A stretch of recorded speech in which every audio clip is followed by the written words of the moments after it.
Hello friends, क्या हाल चाल है आप सबके। उम्मीद करता हूँ कि सब ठीक होंगे और बहुत सारी वीडियोस देख रहे होंगे कि रिफ्यूज़ल को पीपीआर में चेंज करें। लेकिन मैं इस टॉपिक को बहुत अच्छे से क्लियर कर रहा हूँ कि रिफ्यूज़ल को पीपीआर में चेंज करें, और अगर नहीं भी चेंज करना, आपने रीअप्लाई भी करना है, तो भी इस चीज़ को क्यों करें, इसका सबसे बड़ा रीज़न क्या है और इसे प्रॉपर कैसे करें। सब कह तो रहे कि वेब फॉर्म रेज कर दें, आप ये कर दें, रिकंसिडरेशन में फाइल डाल दें, लेकिन उसे प्रॉपर कैसे करें कि आपकी पीपीआर ही आए। और जो बच्चे अब प्रोवेंस ही चेंज करना चाहते हैं कि मतलब उन्हें एक ऑप्शन मिला आफ्टर रिफंड, कि वो अपने एक ऑप्शन मिला है कि अब वो अपना फुल रिफंड लेके प्रोवेंस चेंज कर सकते हैं, तो उनके लिए बहुत ज़्यादा ज़रूरी है ये वेब फॉर्म रेज करना। तो मैं आपको दोनों चीज़ें क्लियर करता हूँ कि जिन बच्चों को AIP आया हुआ था, मेनली ये उन बच्चों के लिए मैं कहना चाहूँगा जिन्हें अप्रूवल इन प्रिंसिपल आया था, क्योंकि जब अप्रूवल इन प्रिंसिपल आया था उन्होंने आपकी एलिजिबिलिटी, आपका फाइनेंशियल, आपकी हर चीज़, जो बैकग्राउंड था आपका स्टडीज़ का, आपका फ्यूचर, आपकी SOP स्टेटमेंट ऑफ पर्पस, सब कुछ देख के आपको एलिजिबल करा था। ऐसा नहीं था कि हर किसी बच्चे को उन्होंने AIP दे दी थी। उस टाइम पे भी उन्होंने काफ़ी टाइम लिया था, 2 मंथ्स लिए थे। जैसे जिसकी फाइल जून में लगी थी, उन्हें अगस्त में रिजल्ट आए थे। 2 महीने में उन्होंने आपकी एलिजिबिलिटी, पुलिस वेरिफिकेशन, सब कुछ चेक करा था जो मेन उन्हें करना था उस टाइम, जो उन्होंने AIP में मेंशन करा था। उसके बाद आपको अप्रूवल इन प्रिंसिपल दिया था कि आप ऑनलाइन पढ़ें, जब कोविड से सिचुएशन नॉर्मल होगी हम आपको पासपोर्ट रिक्वेस्ट देंगे।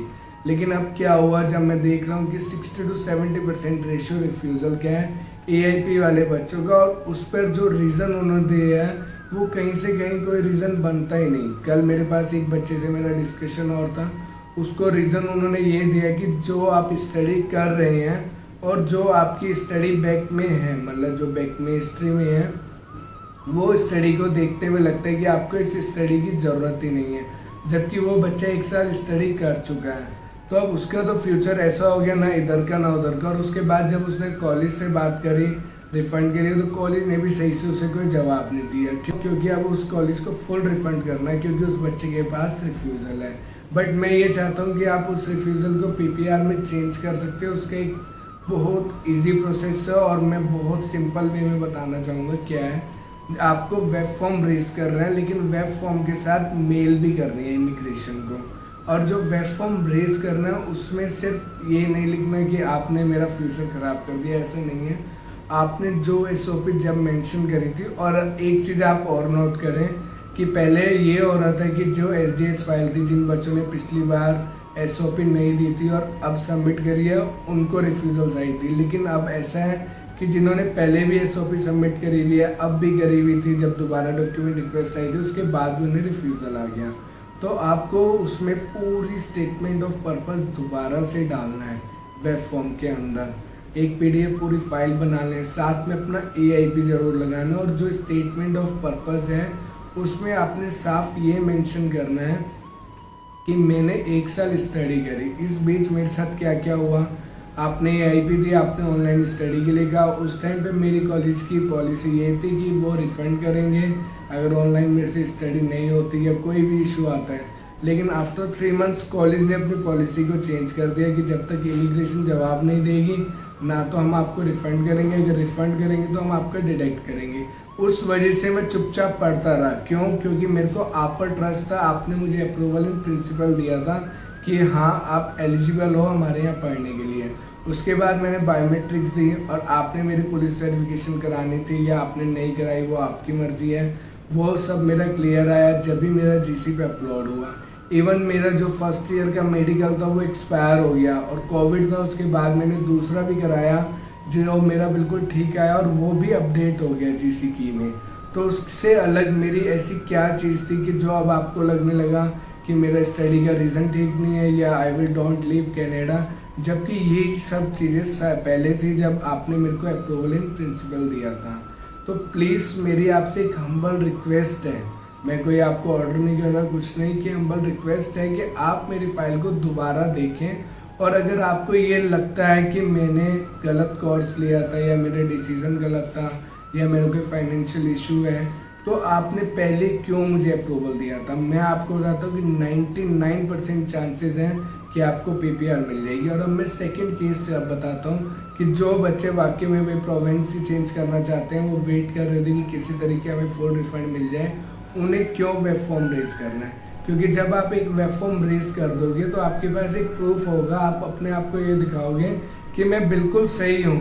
लेकिन हाँ, आपने फिर भी मेरे को गलत बताया कि मेरा कोर्स गलत था या मेरी चॉइस गलत थी, इस वजह से मैंने सेकेंड प्रोविंस में अप्लाई करा और मैंने अपने कोर्स को चेंज करा। ये आप जब करेंगे, जब आप री अप्लाई करेंगे दूसरी प्रोविंस में, न्यू फाइल लगाएंगे, तो उस SOP में अपने रिफ्यूज़ल के साथ ये रीज़न डालेंगे। लेकिन ये रीज़न आप जब भी तो डाल पाएंगे जब आपका वेब फॉर्म रेज हुआ होगा, आपके पास एक प्रूफ आइडेंटिटी होगी कि हाँ, मैंने फिर भी इमिग्रेशन को इन्फॉर्म करा था कि मेरी सोच जो थी, मेरा कोर्स बिल्कुल ठीक था, आपने मुझे अप्रूवल इन प्रिंसिपल दिया। उसके बाद भी आपने अगर मेरे को रिफ्यूज़ल दे दिया तो मैंने आपके गाइडेंस को समझा, मेरे को भी लगा कि हाँ मैं गलत हूँ, आप सही हैं, इस वजह से मैंने दूसरी प्रोविंस में अप्लाई करा। क्योंकि क्या होता है, आपने आज तो ये बता रखा था अभी तक कि मॉन्ट्रियल में ही मेरा फ्यूचर है और इस कोर्स में मेरा फ्यूचर है। आपने उस कोर्स को इवन अपनी फैमिली बैकग्राउंड से भी मैच कर रखा था कि ये कोर्स करने के बाद मैं इंडिया आके ये करूँगा, वो करूँगा। और आज आप एकदम अपनी प्रोविंस भी चेंज कर रहे हैं, अपना कोर्स भी चेंज कर रहे हैं, तो क्या आपको लगता है कि फाइनली है कि अप्रूवल ही आएगा। लेकिन अगर आप SOP में इस चीज़ को मेंशन करेंगे, स्पेशली हाईलाइट करेंगे कि आपने मेरे को रिफ्यूज़ल दिया था, उसके बाद भी मैंने वेब फॉर्म रेज करा और अपनी चीज़ को बताया कि मैं अपनी जगह ठीक हूँ, आपने मुझे अप्रूवल इन प्रिंसिपल दिया। लेकिन जब मेरे को लगा कि हाँ हो सकता है मैं कहीं ना कहीं गलत हूँ, जब भी आपने मेरे को कहा कि मेरा कोर्स सही नहीं, इस वजह से मैंने अपना कोर्स को चेंज करा और प्रोविंस को चेंज करा और दोबारा रीअप्लाई करा। जब आप ये सारी चीज़ें न्यू SOP में मेंशन करेंगे तो इसका एक बहुत बड़ा इफेक्ट पड़ेगा और कहीं ना कहीं जो 70% आपका वीज़ा का चांस है वो 90% हो जाएगा कि वो ये कहेंगे कि हाँ, अगर हमने रिफ्यूज़ल दिया तो बंदे ने इस चीज़ को माना। लेकिन दूसरी तरफ साथ में ये भी आपका लक हो सकता है कि जब आप वेब फॉर्म रेज करो तो वो आपकी फ़ाइल को रिकन्सिडरेशन दे के PPR ही दे दे, तो आपका आगे का सारा इशू ही ख़त्म हो जाएगा। तो इसका कोई लॉस नहीं है, कोई चार्ज नहीं है, कुछ नहीं है। लेकिन एक मेन चीज़ मैं आपको बताना चाहूँगा, जो आपने SOP मेंशन करी थी जब आपने डॉक्यूमेंट सबमिट करे थे, उस SOP को लेकर ही उसमें आगे लिखना और ऊपर कुछ चीज़ें ज़्यादा हाईलाइट करना कि अपने फैमिली का टच क्या है, कि मतलब मेरा फ्यूचर इंडिया में ही है बाद में आकर, और उसमें कुछ चीज़ें मेंशन ज़्यादा हाईलाइट करना है कि मैं अपना फ्यूचर बाद में इंडिया में आके बनाना चाहता हूँ, ये है वो। लेकिन एट द एंड आपको ये चीज़ बहुत ज़रूरी है करनी, क्योंकि अगर आप सोचते हैं कि मैं कुछ पंगा नहीं ले रहा, मैं सिर्फ अपना दूसरी प्रोविंस में अप्लाई कर देता हूँ, तो उसमें भी वो ये चीज़ कहेंगे कि हमने आपको रिफ्यूज़ल दिया तो आज आपने अपना सारा एम बदल दिया। आप कोई 10 साल के बच्चे नहीं हो, आप आज 20 साल 30 साल का बच्चा भी है, तो वो ये अपने एक फ्यूचर को सेट करके चल रहा है। आपने उन्होंने एक रिफ्यूज़ल दी तो आपने अपना फ्यूचर ही सारा चेंज कर दिया। लेकिन अगर आप ये वेब फॉर्म रेज कर देंगे और आप दूसरी प्रोविंस में अप्लाई करते हैं, इतने अगर इधर से PPR आ गई तो वो आपका लक है, और अगर नहीं आई तो आप उसमें मेंशन करने लायक होंगे कि आपने इतना कुछ करा, लेकिन उसके बाद भी जब आपकी साइड से कोई रिस्पांस नहीं आया, मतलब जब मैंने IRCC को वेब फॉर्म रेज करा और आपने कोई रिस्पांस नहीं करा, इसी वजह से फिर मैंने एट द एंड मान लिया कि हाँ हो सकता है वाकई में मेरा कोर्स गलत था, मेरी चॉइस गलत थी। इस वजह से अब मैंने दूसरी प्रोविंस में अप्लाई करा है और दूसरा कोर्स लिया है। ये जब आप उसमें स्टेटमेंट ऑफ पर्पस में मेंशन करेंगे, जब दोबारा रिफाइलिंग करेंगे, तो आपका ज़्यादा चांस हो जाएगा वीज़ा आने का और आपको प्रायोरिटी बेसिस पे लिया जाएगा कि ये वही बंदा है जिसने इमिग्रेशन की भी बात को समझा। क्योंकि एट द एंड कुछ नहीं तो चलनी तो सिर्फ एक इमिग्रेशन की है, लेकिन आप दोबारा उन्हें मत चांस दें कि वो आपको दोबारा भी रिफ्यूज़ल दे दें।